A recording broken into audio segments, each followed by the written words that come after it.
Hello, and welcome to our next presentation. On behalf of the MIT CDOIQ Virtual Symposium, we would like to thank all of our sponsors who have continued to support the symposium during this very challenging year. Before we thank our partners, we'd like to ask that sometime during the symposium's breaks that you visit our partners' virtual booths. You can also visit the Content Hub on the MIT CDOIQ website for some great partner resources. We'd like to thank the following partners: Deloitte, Informatica, Privacy Analytics, DAWX, Fusion Alliance, KPMG, Sandal Consultants, Tamer, Elation, Ali Data, Big ID, Boomi, Caserta, Citizen, Data Kitchen, Garage, Wakira, Pylog, Click, ThoughtSpot, Eckerson, Global IDs, Snowflake, Starburst.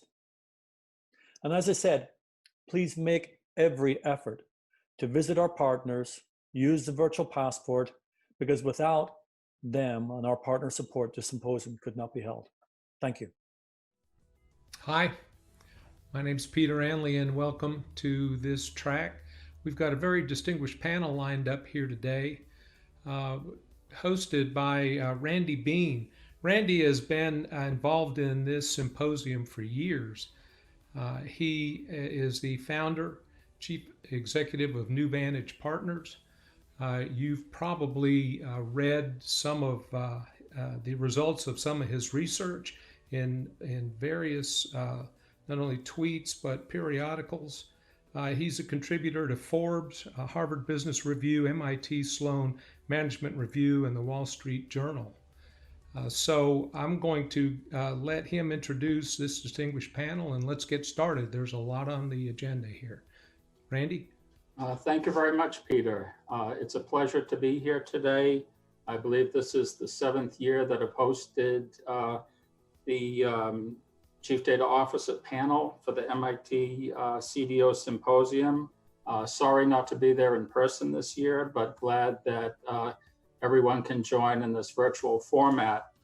I'm going to introduce the panelists and share a little bit of data with you. And I'm just going to do this right now.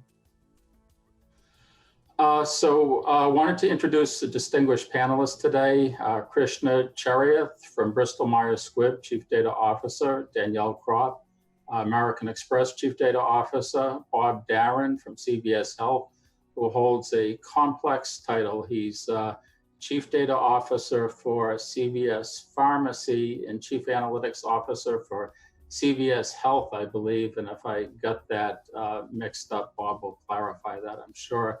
Rich Goldberg, Chief Data Officer from Bank of China, and JoAnn Stonier, old friend, Chief Data Officer from Mastercard. And just by way of background, in previous years have hosted in this panel Chief Data Officers from Bank of America, Cigna, Citi, Citizens Bank, Morgan Stanley, GE, GlaxoSmithKline, JP Morgan, Chase, and Walmart. So it's been a distinguished set of panelists. Just wanted to share a little bit of data with you briefly. Each year we conduct a survey of about 75 Fortune 1000 companies. You can see the list here.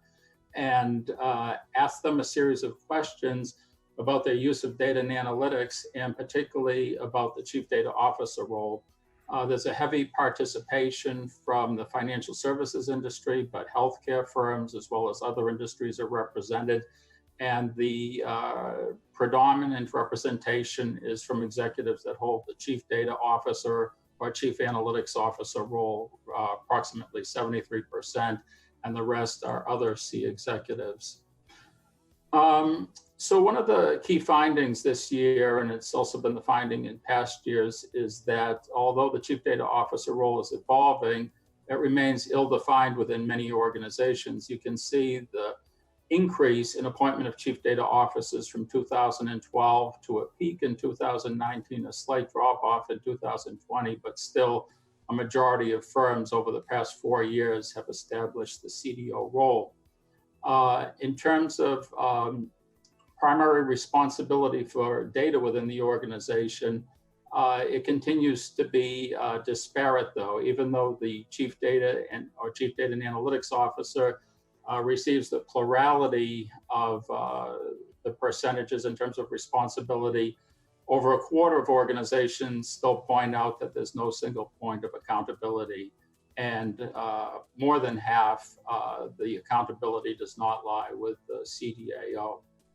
And there's been little consensus with organizations as well. Each organization, or many organizations, have seemed to define the CDO role as it fits their particular culture and their particular business.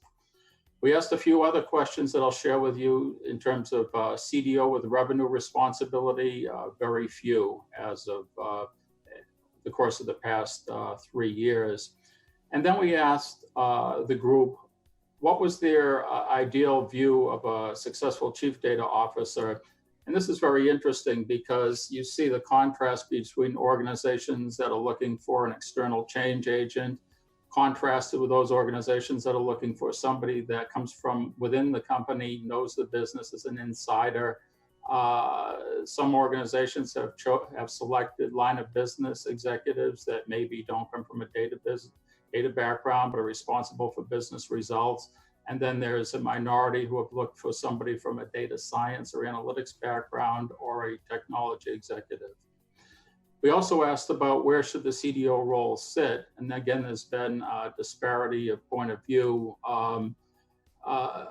Roughly over a third believe that the CDO should sit on the executive committee reporting into the CEO, but the majority did not at this point in time. We also asked about the focus of the CDO, offense, revenue generation versus defense, regulatory and compliance, and a majority had now moved to offensive activities, which I believe is a relief to many CDOs that felt that often they were hamstrung by intense focus on regulatory and compliance activities, but we'll hear from our panelists on that.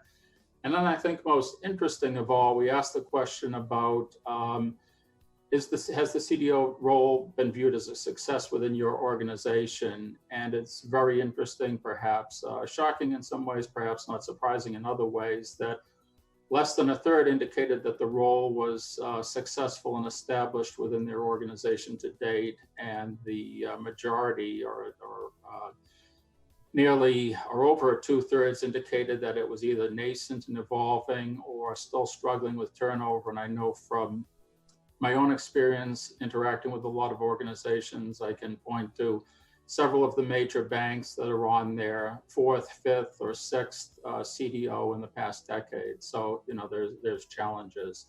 So with that, and I have some additional reading at the end, I'm going to stop sharing my screen, and I'm going to welcome our panelists and pose the first question, which is, by way of introduction, I'd like to ask each of you how you came to occupy the CDO role. And can start in no particular order, but maybe alphabetically for the first question. So I'll pose that question to Krishna. Thank you, Randy, and hopefully all of the audience on the call is safe and healthy during these unprecedented times. I think to Randy, your question, I came to the Chief Data Officer role as the first occupant of this title at Bristol Myers Squibb. This role did not exist at BMS prior to 2018. I've done a variety of roles in my career, from a technology leadership to analytics, data strategy. And when Bristol Myers Squibb came to the conclusion that to advance our mission as well as to progress the overall digital and analytic agenda, data as a key resource is going to be an important factor. BMS decided to create a data-centric organization, which we built from the ground up, that looked at the full life cycle of the data, from governance, stewardship, and the related technologies. And then for a while, I led that organization. I would joke around that I had all of the accountabilities without the lofty title, but then became the Chief Data Officer in 2018 for Heritage BMS, and after the recent acquisition of Celgene, now is the Chief Data Officer for the combined company. Great, thank you. And welcome. Danielle, same question. Yeah, so my route to the CDO role, which I'm still relatively new to, I'm probably the newest to the CDO role in this group. I've been in 5 months now. It was rather circuitous. It started out as I have a very unusual background in that I have an undergraduate degree in forestry. And I wanted to start off with making better decisions about the environment. So I then went on to get a master's degree in statistics to make those better decisions about the environment. I thought I would be surveying birds in the forest, but due to my husband's degree program that he was pursuing in computer science, we had to stay put. So I got a job at a financial services company where we were, and went, there's a lot of data here. It's really interesting problems to solve. And then said, well, if I'm going to work at a financial services company, I'm going to work at the best. So that's when I pursued a job at American Express. And the rest kind of has come along from roles in credit and fraud and in software product management. So I've both been on the data consumer side as well as the data provider side. And so just when this role became apparent again to American Express to fill, it was one of those where they tapped me on the shoulder and asked me to come take it because I had that background in both being, building capabilities that created data, as well as consuming data as a data scientist. So that is kind of how I got to the CDO role, and I'm still new to it. So I'm excited about this. This is great. The other thing I'd like to add before we move on is that it's a great day to celebrate for us ladies. It's actually the 100th anniversary of women's rights to vote in the 19th Amendment. So I'm really happy to be here on this great day. Congratulations and welcome, Danielle. And it should be noted that I believe it was 3 or 4 years ago, we had your predecessor, Venkat Veridashari, on the panel representing American Express. So welcome. Bob. Sure. Thanks, Randy, and thanks for the chance to participate. And I do have a slight correction. So my title it is confusing. So I am the Chief Data Officer for all of CVS Health and all of our businesses. And I also have a dual role of our Chief Analytics Officer for CVS Pharmacy in our 10,000 stores. And without going into too much detail, my background is more in analytics, what used to be called predictive modeling, now machine learning. And I've been at CVS Health for a little over 8 years. And I came to sort of take on an analytics role. In my second day on the job, I showed up and someone said, by the way, there's this data warehouse project over here that isn't working very well. Can you go take a look at that? Because you could do a lot of analytics, but if they don't scale, and if we can't push them across all of our IT systems, they're not that valuable. So I actually have been taking a sort of a twin role for the past 8 years to work on both the data side and the analytics side, really driving value through analytics, but also sort of architecting a data strategy work with our IT partners. And though I never held the chief data officer role until last year, and as CVS Health and Aetna came together through our integration, we sort of discovered we had 2 really strong analytics teams, 2 analytics officers, and we in a sense sort of split up the world. So we have an analytics officer who leads our work for Aetna and most of the Caremark business. I take the retail part of the team, but we decided that we needed one source of accountability to make sure our data is interoperable across the company. So we think about the chief data officer role. How I think about it is it's our team that actually works across all different parts of our business and making sure that we make the right investments, that our data is integrated across all the ways that we want to integrate it, and we're allowed to integrate it across CVS. Great. Thank you, Bob, and welcome. Rich. Great. First off, thank you, Randy, and for allowing me to join this wonderful panel and this prestigious conference. So I have to thank the regulatory authority for my path to becoming the Chief Data Officer for the Bank of China. Clearly, what's been emerged over the last couple of years is that although Bank of China is the 4th largest bank in the world, the area of data is a relatively new area that needs to be properly embraced. And our regulatory authorities called out the fact that they observed that there needs to be a lot more structure and rigor around the management of data, governance, and overall just a proper culture to embrace it. And that's where my opportunity really landed me with Bank of China. Since then, we've begun to build out a foundation and establish a presence whereby before data was really not really even on the radar. One of the things that I did focus on, though, was to your one of your earlier poll questions about the shift from defense to offense is the recognition that I don't want to become the firefighter to be in a role just to resolve regulatory issues, but more importantly, establish data really as the foundation for recognizing it as a corporate asset and really establishing a strategy around that. And that's really been my drive and vision for this program, is making that shift and pivot to start using it in a much more knowledgeable way and powerful way to really allow the business to take full advantage of information and knowledge with a high degree of confidence. And that's on the journey that we're continuing to pursue right now. Thank you. Thank you for joining us today, Rich. My pleasure. And last but not least, JoAnn. Sure. So my journey is different than the others, but no less, I guess, interesting. So I started out my journey in data as the Chief Privacy Officer, first at American Express and then at Mastercard. But the way we did the Chief Privacy Officer role at Mastercard was really something called Privacy by Design, which meant that I was integral to all of the data decisions related to privacy and the use of information as we were designing all of the products and solutions. So I worked with all the data scientists to understand how data was actually being used.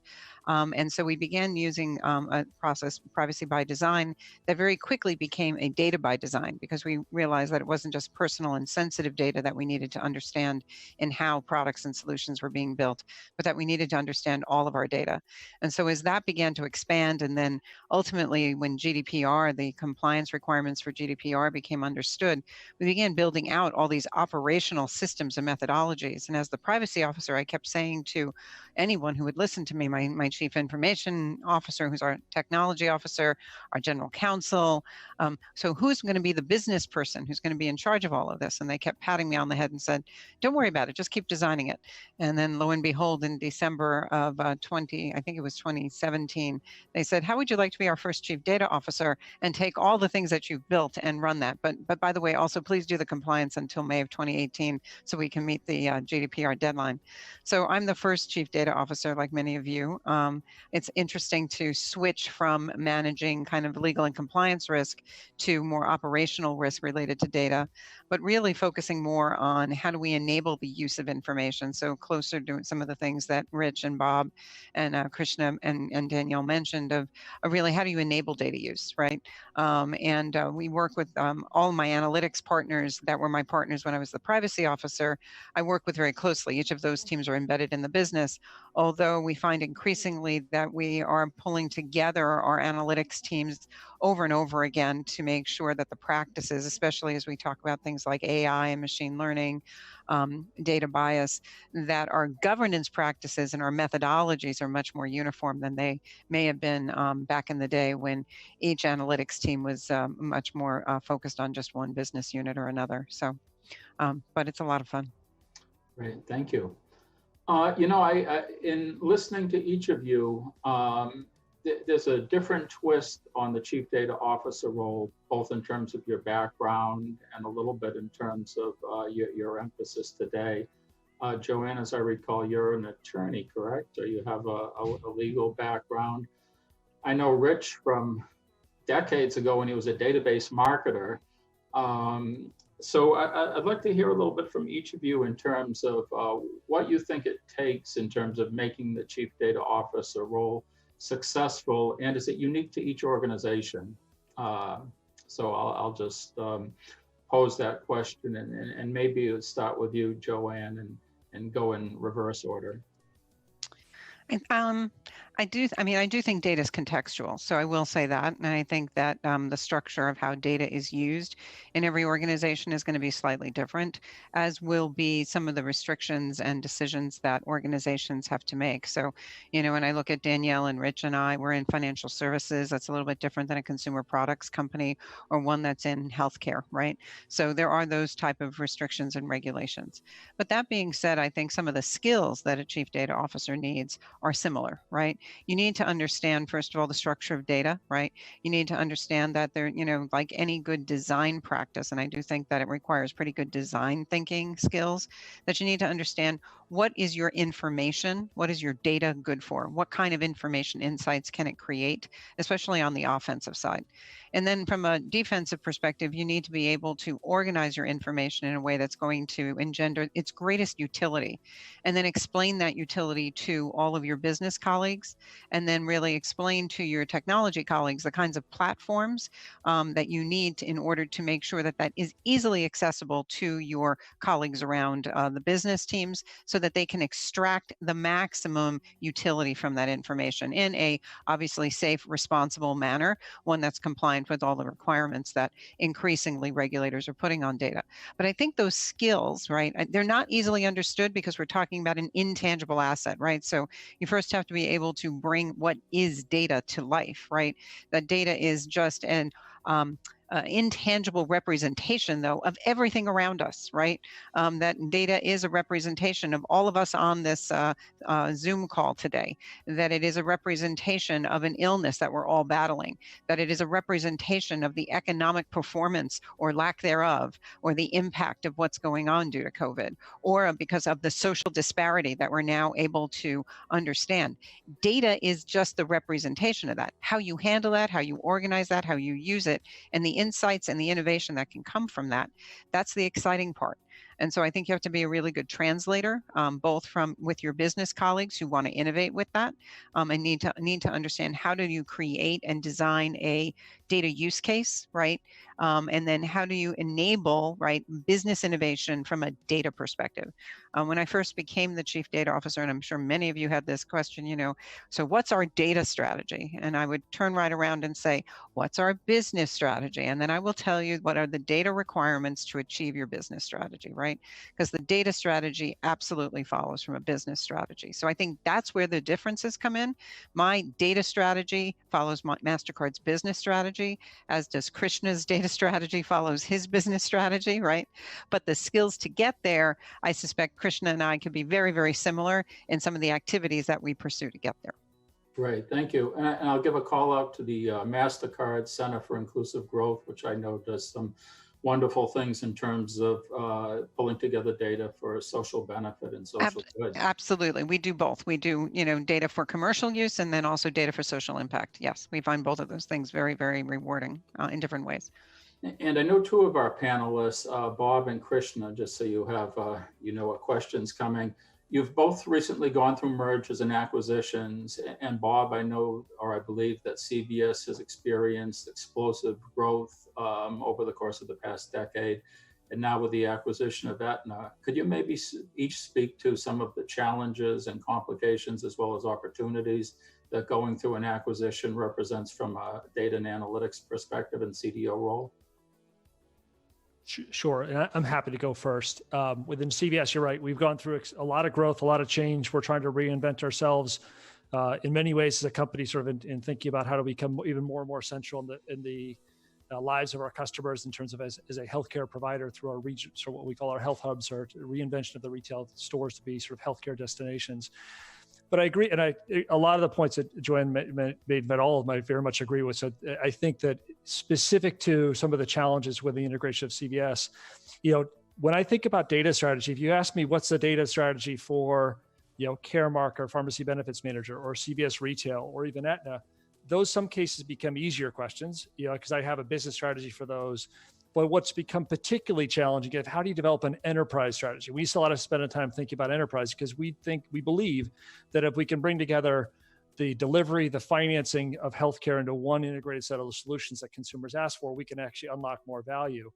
But making that data interoperable in terms of the technology platforms, the identifiers, all the governance security, which are paramount in what we do in terms of how we manage data, that has created a distinct set of challenges to work through. And I will say Randy, your polling question, I would answer your question two ways. That the chief data officer within each line of business is actually successful and well-established. The chief data officer across the businesses in doing that as an enterprise. So how do I make common technology platforms? How do we develop common systems? How do I develop common identifiers?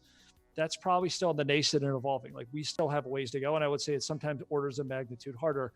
And one other point that I think is an interesting challenge, if I think about my job and sort of driving data strategy, it is in some ways easier if I own the analytics team. Like if I can own end to end, I have to deliver a use case, whether it's a new, next best action or predictive model in our machine learning algorithm in our stores to help patients sort of refill their medications.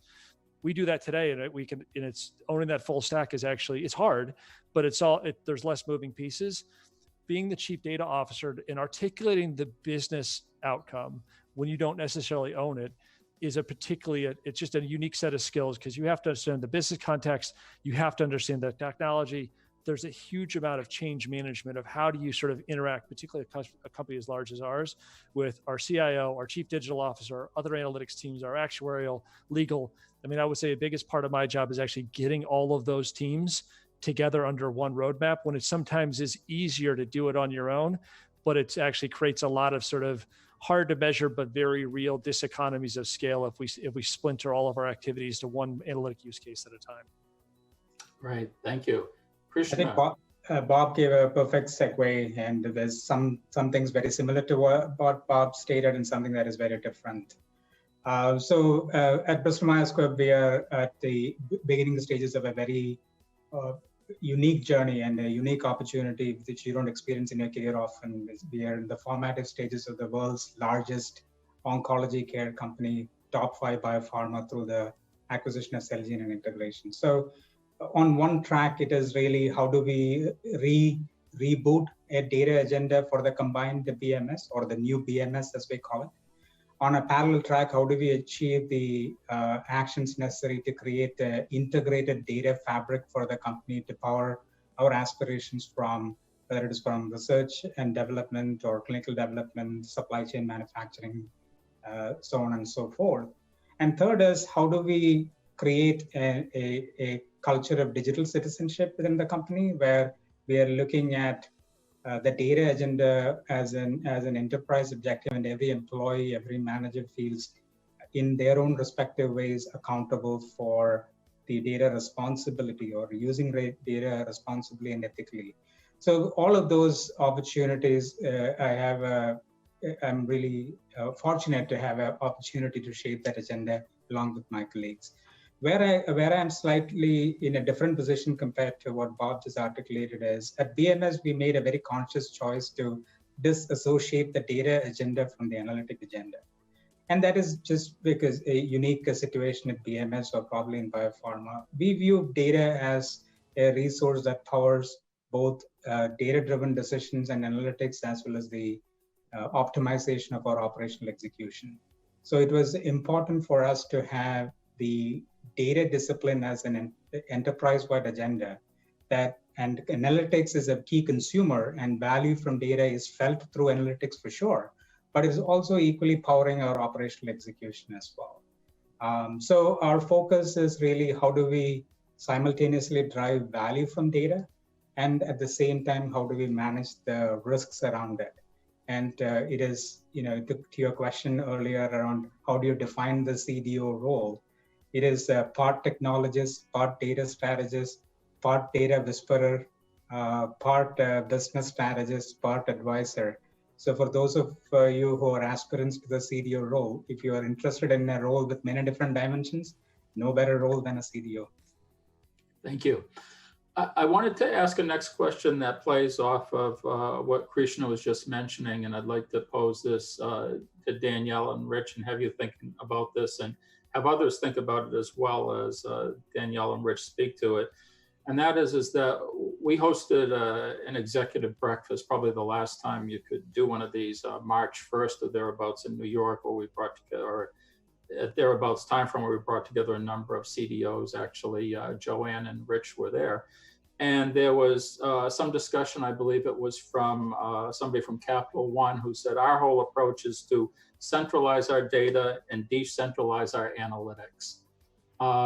Could you maybe speak to that in terms of how that plays out in terms of how things are being done at American Express and Bank of China?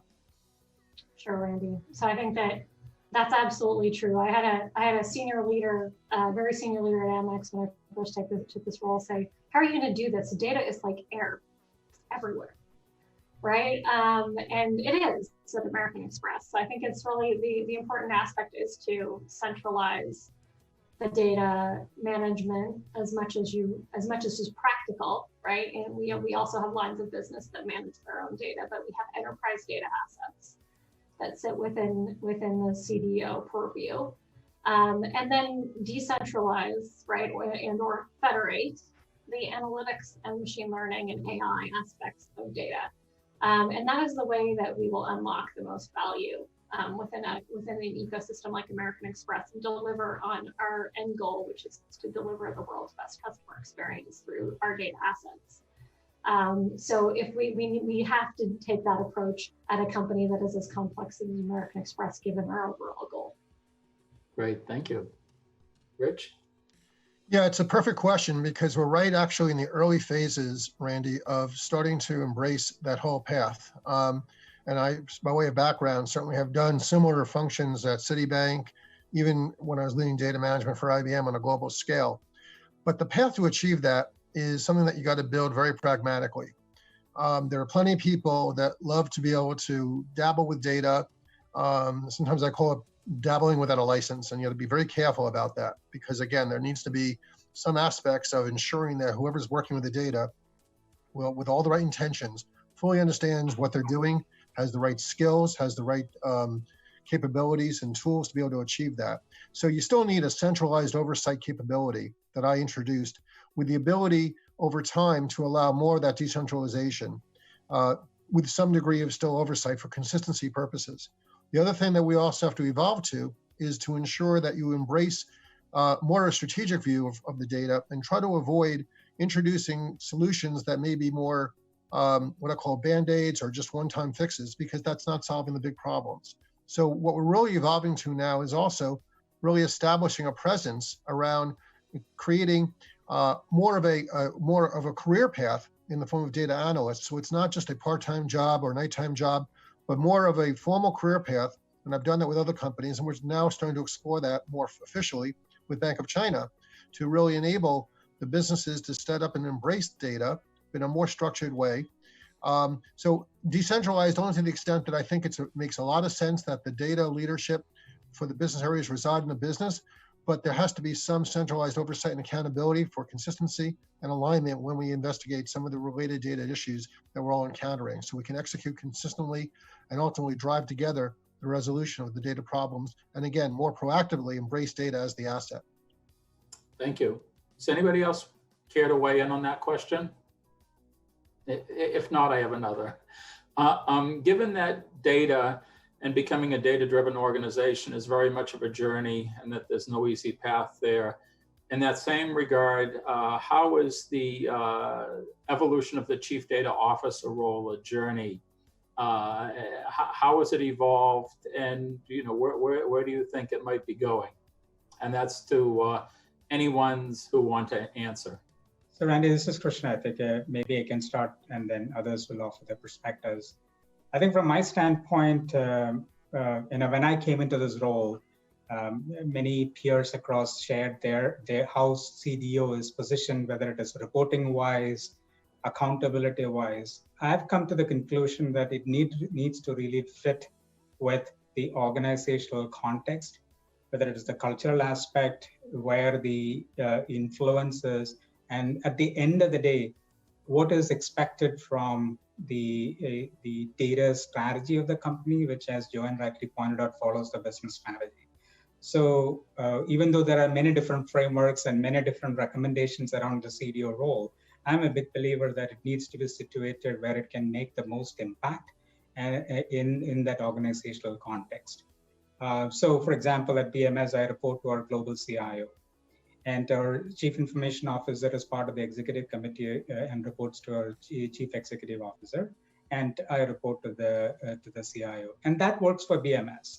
And that works to have data as a horizontal that drives the full lifecycle management of data, and then treat analytics as consumers of the data, business areas as the consumers of the data.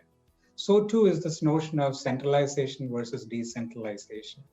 I'm a big believer in then taking a pragmatic approach to it, because if I take a very parochial view to the world of data, I think my days as a chief data officer would be numbered, not just in BMS, but any other organization.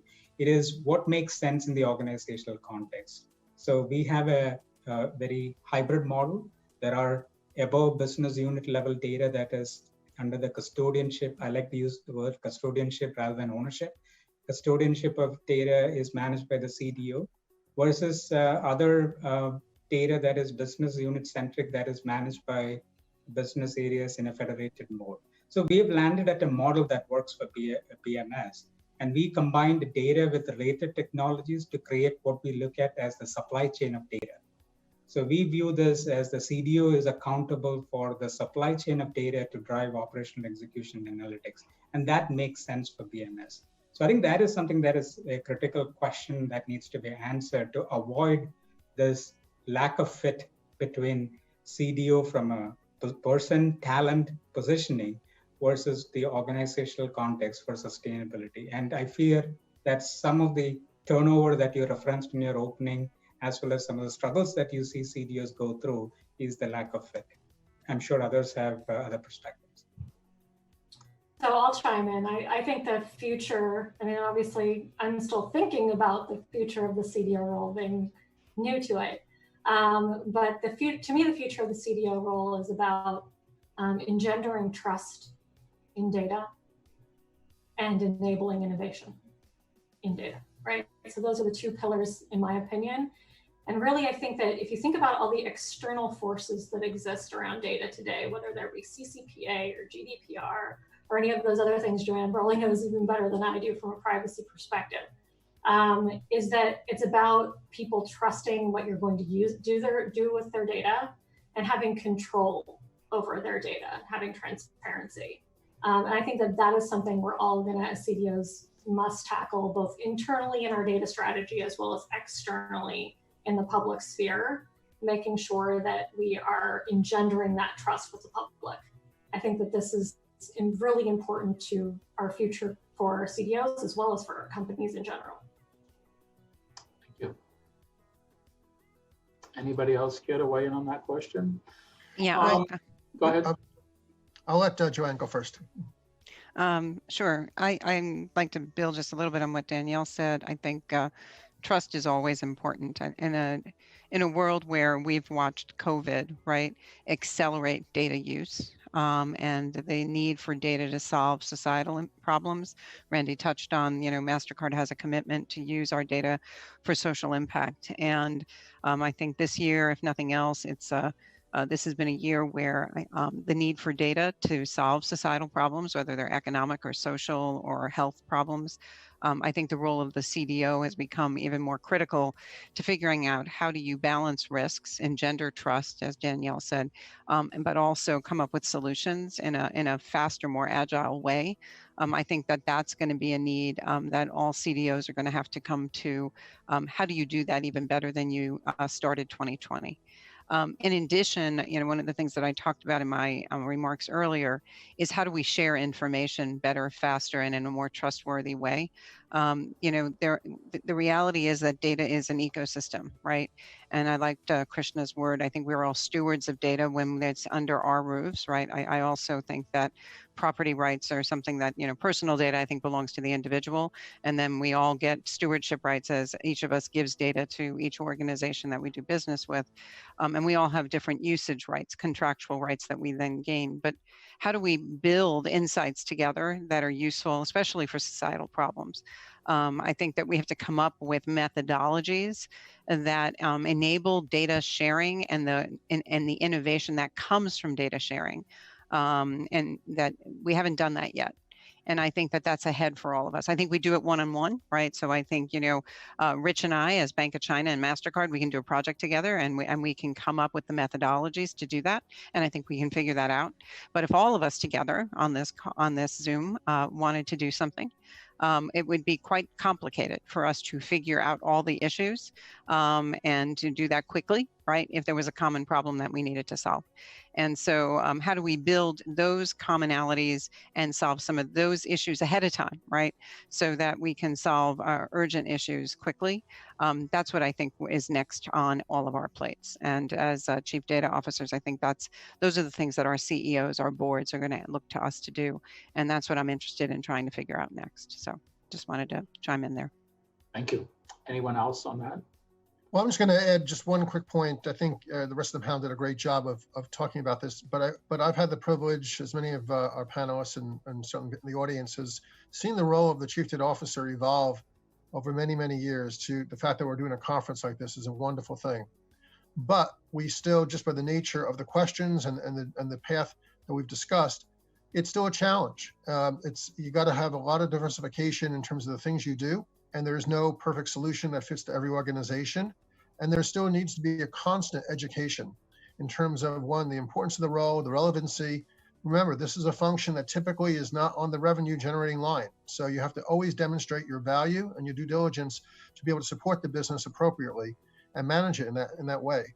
And so again, as stewards of the data, it's our responsibility to make the data useful, to make the data applicable to the business, to enable business decisions, give people confidence with the data, but you have to continue to reinforce that message because this is a revolving door and something that you have to continue to maintain continuous communication and awareness of the importance of that, because again, this is something that can, if not maintained properly, can immediately get lost in the shuffle, and you can lose a lot of the what I'll call the goodwill that you've achieved by doing the role in the first place. Yeah, good point from my perspective. We have a few questions that have come in from the audience. One is, I'd like to get a brief answer from everyone on this, and I believe Krishna has already answered that, and that is, what in your opinion is the right reporting line for a CDO to be fully effective? Maybe you could say, what is your current reporting line? And if the right reporting line is different from that, maybe you could call that out if you want to take that risk. So I can quickly jump into that, Randy, if you don't mind. While there's no perfect answer to this, because I'm sure we've all experienced different reporting lines, I will tell you right now, I report to the Chief Risk Officer at the Bank of China, and he's very knowledgeable and talented. But I really think this role needs to evolve even to a higher level, if it's the CEO or Chief Operating Officer, to be a little bit more agnostic in terms of the agenda that we're playing. While we certainly play an important role for risk oversight, our function has a lot more coverage and extension across the institution. And I think therefore, and quite frankly, the relevancy and urgency of the function and the criticality of it continues to increase. And as such, I think the accountability needs to be even elevated up. While the Chief Risk Officer in my bank reports to the CEO, I think my bias is I think it needs to be at a COO or CEO level at this point. Thank you. Others? Hey, Randy, maybe I'll jump in here. So I just in terms of CVS, where I report today is to our Chief Health Officer, who reports to our CEO. I think overall, it's a really hard question to answer where it should be. I think the reason why it is where it is really sort of, we've got it at a company like CVS, it doesn't want to report to one business unit. It needs to be an enterprise spanning role. And my boss, Troy Brennan, is enormously helpful of actually making connections and bringing people together across the enterprise. But it's a really hard question because I could see it, Chief Financial Officer, CIO, but I agree over time, it really has to be reporting to someone that's got a pulse of the operations of the business. So, a COO type role that really has a strong operating hand across different parts of the business would be a good place. But I think it is probably organization specific rather than someplace there's a right answer for that. Thank you. Yeah, for us, it's about realizing the potential of our data assets to drive that world's best customer experience. So that's where my reporting line comes in. I report to the head of our enterprise digital organization. And the intersection of digital and data and analytics is how we drive that best customer experience. And that is why my reporting line is in my opinion, as it should be. I think where do you report? Oh, I'm sorry, Krishna, go ahead. No, I was just going to say that I think just two comments I'll add is, I think it really depends on the context of the business, but it is also important how the company thinks about the overall business strategy and digital strategy, of which data analytics is a part. And what is the best way to orchestrate that to meet the company mission and the outcomes is how we should think about it. And to me, whether that means a COO, CEO, CFO, CIO, or direct to CEO, that all of them should be options on the table. But what is the best orchestration given the individual and the organizational context that makes it effective? And it is an imperfect answer to a complicated question, but I think that is the right way to think about it in my humble opinion. Thank you. I'll try to back clean up if you want me to, Randy. Sure, But I actually think it's up to the individual to really make the reporting line not matter. So my role is enterprise-wide. I technically report to the head of our data business because we believe it's a business enabling role, right? That being said, because it's also a risk management role, I report indirectly. The CFO and the chief and the general counsel, who's also our chief franchise officer, both have said to me, you need us, we're there, right? So if I'm not getting the risk management compliance things that I need, they are one footstep away, right, for my assistance. And then obviously also our chief information officer, who's our chief technology officer, is a huge advocate and fan, right? He calls me, he has all sorts of accolades for the work that we do. And so I think it's up to the individual to build the kitchen cabinet of the executives that they need, including my CEO, right, who I owe right now something, and I'm on this call, and so I'm going to have to explain to him why I have not responded immediately to him, right? That is the reality of this job. I think eventually it will report to the CEO, but it's a new function. And I don't know that at this point in time, our CEOs have the time and bandwidth to dedicate to building something. And so whoever it reports to needs to have the time and patience for what's relatively a new field that's being formed and normed. But I'm with Krishna on the fact that we need to take ownership of what's relatively new and help our organizations define it. I like how Danielle put it. It's at the right crossroads. It's a crossroads kind of job.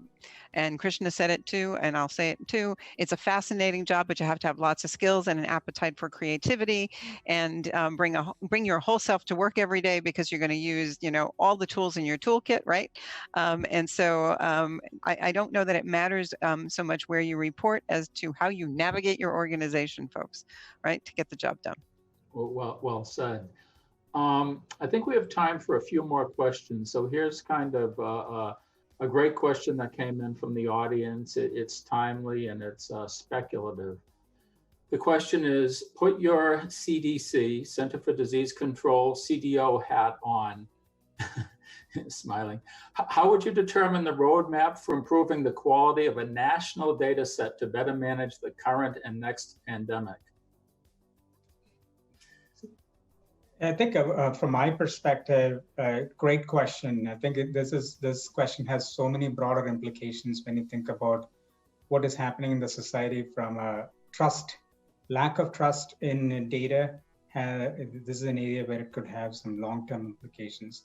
If you could take a step back and imagine if we were in a world where there was effective trust between the individual, the regulatory bodies, governments, and private groups, that the data will be used effectively and appropriately for the benefit of the society as a whole, but respecting the individual rights.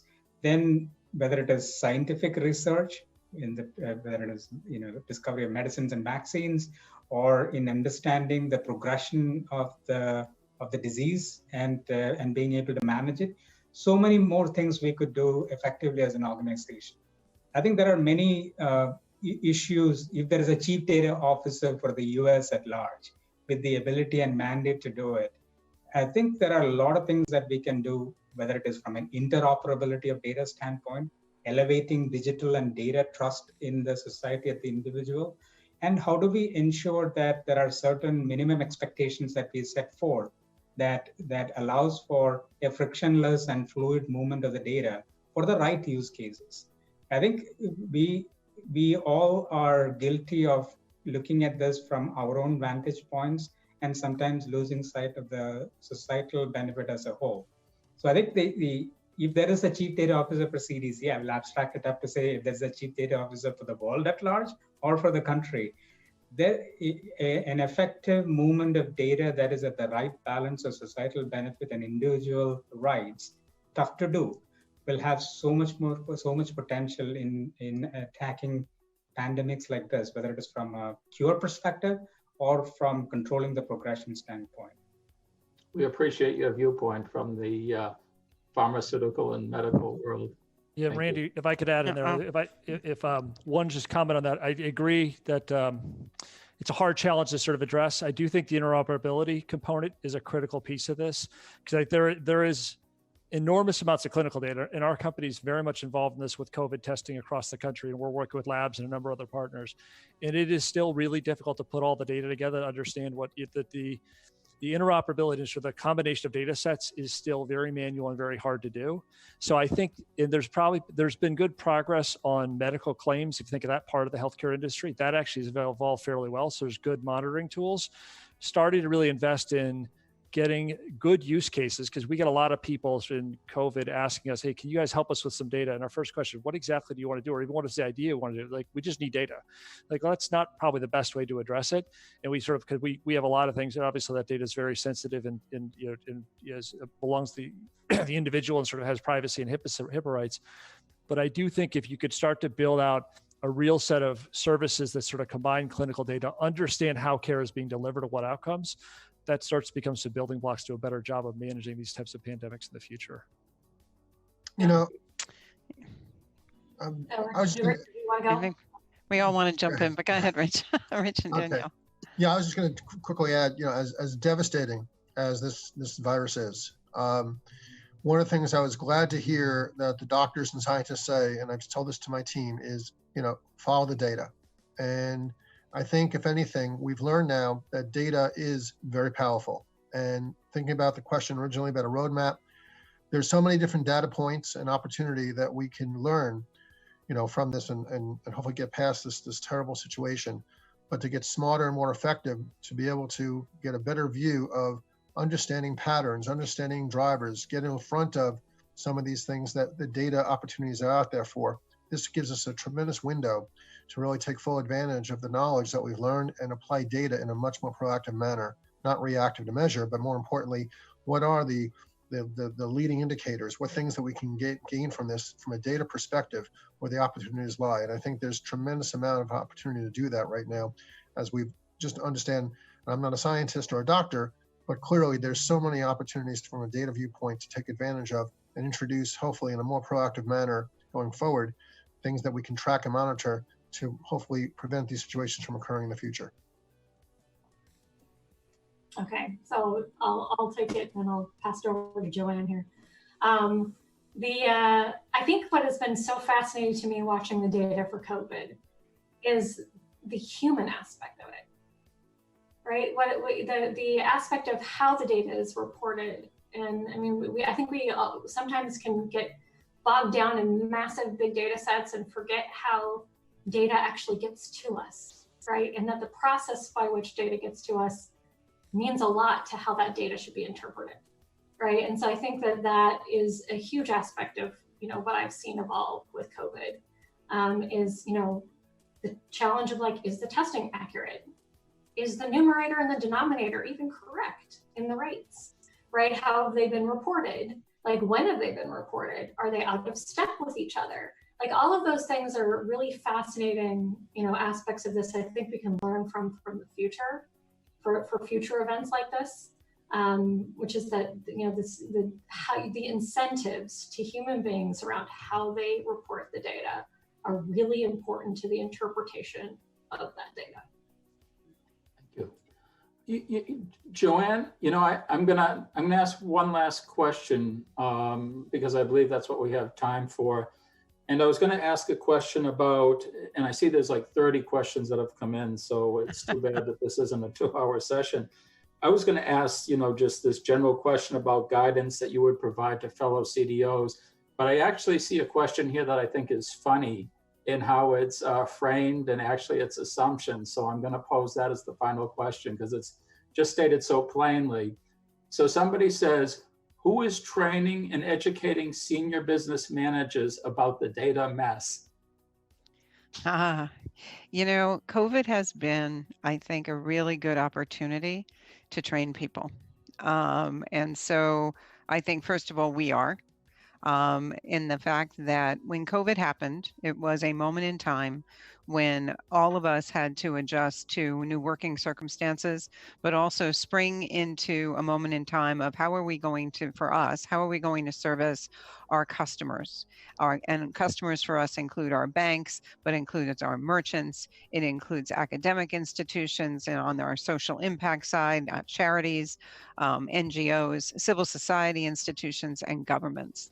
And what we found was that they needed help sorting through the data that was going to help them solve problems, whether it was questions of what do I need to know about when and where and how I'm going to shut down my business? And is there information, Mastercard, that can help us understand what happened in China when China shut down that's going to help me in my shutdown status in New York? And what will it mean and how, when they reopened, will that help me reopen my business? And as a result of the data questions needing to be answered and solutions needing to be found, it was an education moment for many people that may not have wanted to be educated before. And so there isn't so much a moment of educating them about the data mess, because a lot of the data mess, they're never going to want to hear about data classification standards. Sorry, I mean, right? I mean, we can go off and have a great time. And at the next time we can all get physically together, we can do that over a nice glass of wine or virtually. I'll host the Zoom. We can do that. What they will want to understand, though, and they're more eager to understand, is the issues of data quality and why data quality matters in the result that they're going to hand to customer, right? They're going to want to understand that fake data is going to be bad for business, right? So there is an education moment that's happening during COVID because of the acceleration of the use of data, that there is a moment in time now to educate people, and I don't want to talk about just the business people, right? But educate people about what's needed in this data-driven society that we as experts can explain to them, right? Why fake data is not just bad for elections, it's bad for product development. Why this moment in time is a great time to talk about data bias and how it shows and how society makes that, those moments in society that we're seeing play out on television show up in our data, which then make us make bad decisions. And if we're not careful, we're going to teach machines how to make the same bad decisions over and over again. And Danielle, yes, I agree. Congratulations that we have the right to vote. But if we're not careful, we're going to mess it up for women going forward, right? If we're not sure that we don't have bias in data sets. So I actually think that question's a great question, but this is the moment. And COVID, because everybody's more aware because of issues like contact tracing, or the question of what is the CDC doing with data, right? How can this be that we don't have data-based solutions to these crises? There's a moment now to teach. And that's where, there is a saying that, never let a good crisis pass you by, right? Or make lemonade from lemons. This is the moment to try to educate, not on every data topic, right? We are the data geeks. We're going to go off and have our geek conversations together. But there is a moment right now to actually educate people on issues that they do need to care about as our society is absolutely going to be more digital.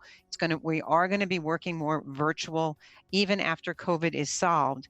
And so it's going to be a more data-driven society. So on that note, I think the expression is never let a good crisis go to waste. I want to thank each of you because we're coming up to 4:30. Krishna, Danielle, Bob, Rich, and JoAnn. I actually don't know what happens in these virtual events, whether it goes to one of those Soprano, the final episode things, or it just goes to black. So in any event, it's 4:30. So I guess we've used up our time, but I want to thank each of you very much. And I want to thank each of you for, first of all, for showing up today, because that makes a big difference. And thank you, each of you, for your insights. Very much appreciate that and very much welcome that, and thank you on behalf of the MIT CDO Symposium and the entire CDO community. And we thank you, Randy. Thanks, everyone.